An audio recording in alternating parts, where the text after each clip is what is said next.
E se eu te disser que metade do Coliseu desapareceu por causa de terremotos, popes e gente que roubava pedras? Fique comigo, você vai descobrir como o maior espetáculo da Roma antiga virou uma ruína emblemática e o que os livros muitas vezes não contam.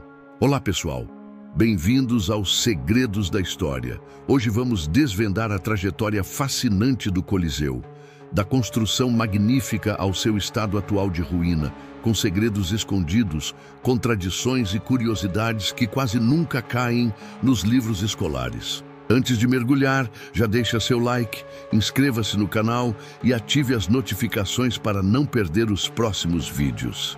E lembre, saiba o que os livros não contam. Quando o imperador Nero caiu em descrédito, seu legado astronômico era uma Domus Aurea, com lagos, pórticos e jardins suntuosos. No local do gigantesco lago artificial, Vespasiano decidiu reverter o gesto do tirano. Começou entre 70 e 72 depois de Cristo a erguer o que viria a ser o maior anfiteatro do mundo romano, não numa encosta, mas no coração da cidade.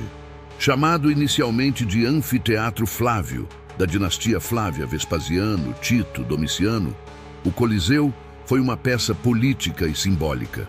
No lugar do luxo privado, um espaço coletivo de espetáculo.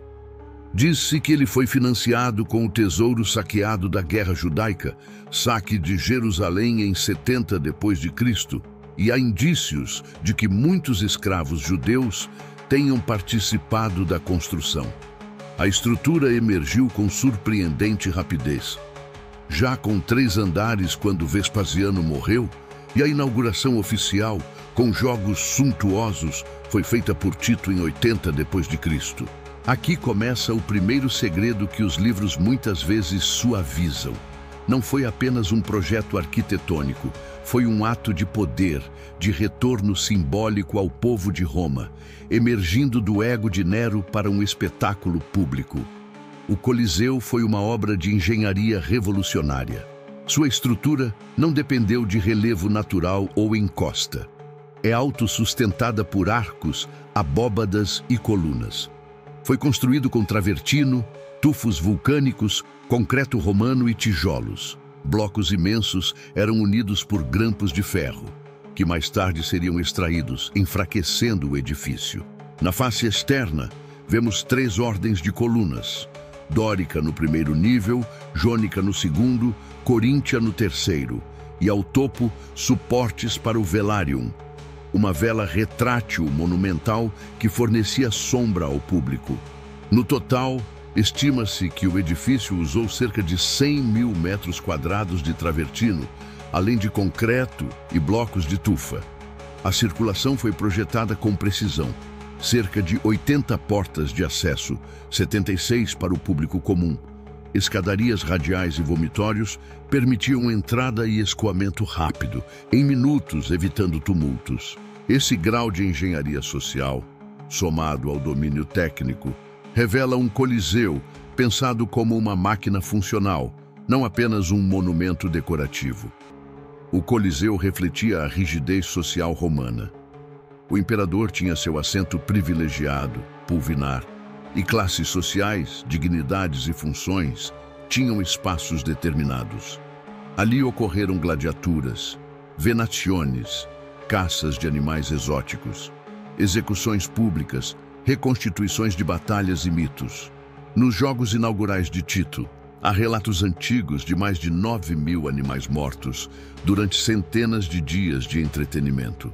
Com Domiciano, foi construído o hipogeu, uma estrutura subterrânea com túneis, jaulas, elevadores e mecanismos que permitiam cenários e feras surgirem do nada.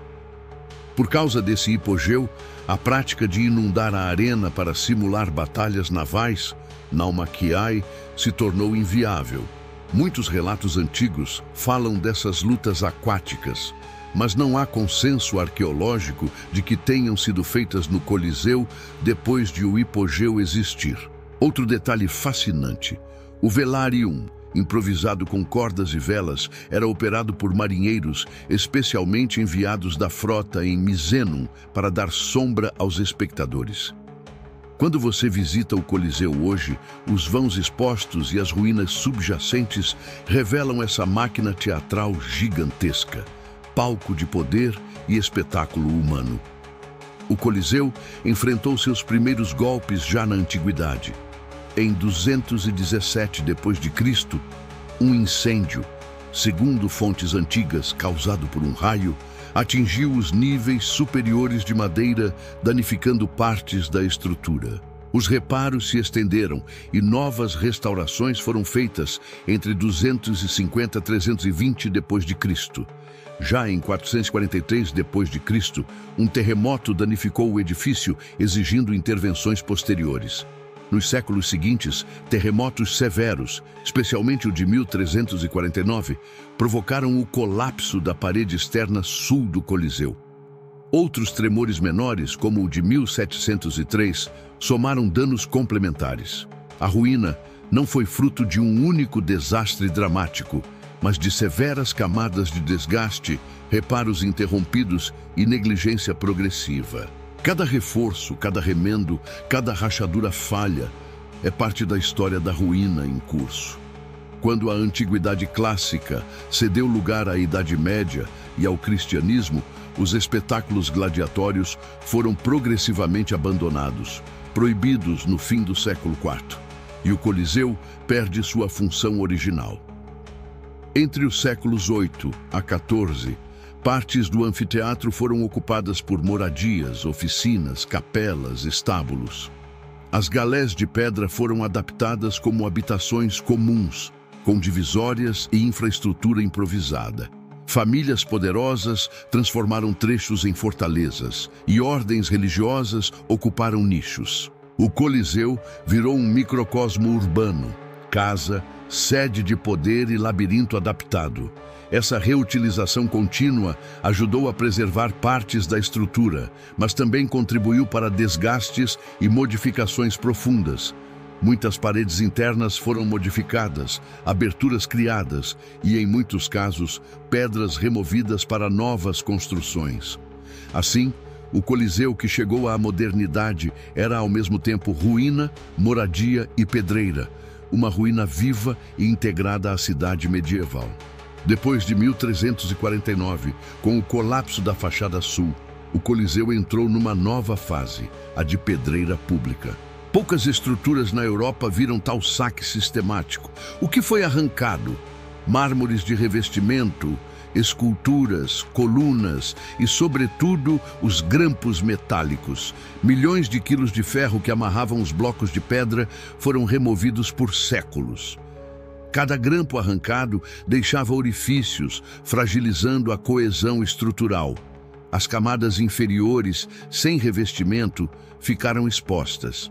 Parte do material foi reaproveitada em igrejas, palácios e monumentos de Roma, inclusive na Basílica de São Pedro e muitos edifícios renascentistas. Essa lógica de reaproveitamento persistiu por séculos. Onde havia pedra calcária bela ou ferro valioso, era removido sem piedade. O que vemos hoje é, em parte, resultado desse saque silencioso, de uma ruína esvaziada por dentro. Durante a Renascença e a Idade Moderna, o Coliseu começou a ser reconhecido como símbolo e também como problema estrutural. Papas como Bento XIV proibiram que fosse usado como pedreira e passaram a tratá-lo como local sagrado, vinculado ao martírio cristão. Nos séculos XVIII e XIX, houve campanhas de escoramento, escavação parcial do hipogeu e remoção da vegetação que ameaçava a pedra. No século XX e XXI, projetos de restauração em massa foram feitos, limpeza das fachadas, reforços estruturais, reconstruções pontuais e consolidações. Um dos mais recentes envolveu patrocínio da marca italiana Tod's e recuperação de arcadas. Mais recentemente, em 2025, foi aberta ao público uma passagem chamada Commodus Passage, uma galeria subterrânea que permitia ao imperador entrar na arena sem passar pelo público, resgatada para a visitação. O Coliseu hoje é um monumento vivo, Um museu ao ar livre, palco de eventos simbólicos, como procissão da Via Crucis na Páscoa e símbolo global de poder, ruína e resiliência. Ao visitar o Coliseu, caminhamos por camadas de poder, uso, abandono e reinterpretação. Essa é sua lição. Os monumentos também morrem e se tornam narrativas. Há enigmas que persistem. Até que ponto as lendas sobre martírios cristãos no Coliseu são verdadeiras? A historiografia moderna é cautelosa. Não há evidência documental sólida de execuções sistemáticas ali, embora não se descarte que casos isolados possam ter ocorrido. Outro mistério: a eficácia das naumaquiae no anfiteatro. Se algumas edições teriam recriado batalhas aquáticas nos primeiros anos, a existência do hipogeu e a impossibilidade prática sugerem que o fenômeno foi limitado ou simbólico. Quando vemos só ruínas, perdemos as intensidades humanas que ali pulsaram. O medo, o júbilo, a morte, a glória. E muitos livros minimizam o papel do saque, da reutilização medieval e da negação de valor entre Idade Média e Renascimento. O que os livros não contam é que metade da face do Coliseu sumiu não por tragédia única, mas por séculos de escolhas humanas.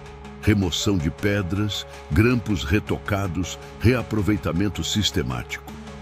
Também não contam que dentro da ruína, famílias viviam, oficinas funcionavam e a cidade se espraiava em suas paredes.